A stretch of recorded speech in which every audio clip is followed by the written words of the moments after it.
استغفر الله العظيم يا رب. انا مش عارف كولر ده بيستعبط، والله العظيم انا مش عارف. ده ماتش زي ده المفروض نكسب فيه، يعني نكسب فيه اقل حاجه 3 4، لانه اصلا ما هو نازل مدافع، في واحد بينزل احمد كوكا باك شمال، واكرم توفيق اللي نسى اصلا الباك اليمين منزله باك يمين.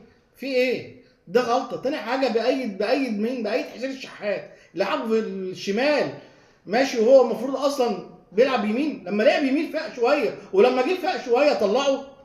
جرادي شار مش عارف يتفاهم مع اللعيب. شفت اشرف بن شرقي لما نزل بقى؟ اشرف بن شرقي متفاهم مع امام، متفاهم مع اي، لانه لعيب كوره، لعيب كوره. ده لعيب ما يقعدش، ده لعيب ما يقعدش. انا مش عارف كولر ده المفروض يمشي.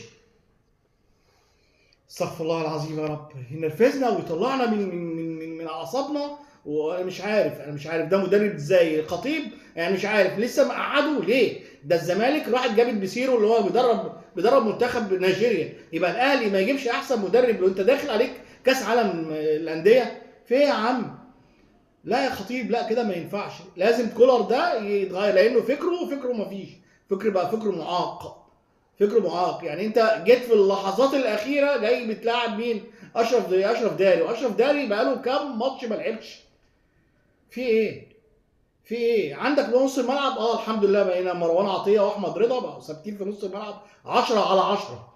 دول خلاص لعيبهم على طول اساسيين. يبقى عندك الوينجين اشرف بن شرقي على الشمال ماشي، وحسين على اليمين، ومعاهم وسام او جراديشار. بس جراديشار ادي وسام اكتر، لان وسام هداف بطبيعته. جراديشار لسه ما تفهمش، لسه ما لعبش. استغفر الله العظيم يا رب. احنا لو اتكلمنا في الكوره هنتكلم في فنيات. هو ذات نفسه هو مدرب، ما المدرب بقاله قد ايه ما يعرفش الفنيات دي؟ لان الفنيات ديت لازم مع لعيب كوره، لعيب كوره داخل الملعب فاهم ايه الدنيا ماشيه ازاي. وامام عاشور انت عارف ان هو النهارده مش هيلعب، عارف مش هيلعب. حظنا الوحش ان قفشه مصاب. نرجع نقول تاني، لا يا خطيب كده ما ينفعش يا خطيب.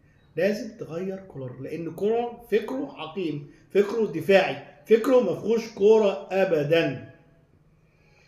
والسلام عليكم ورحمه الله وبركاته.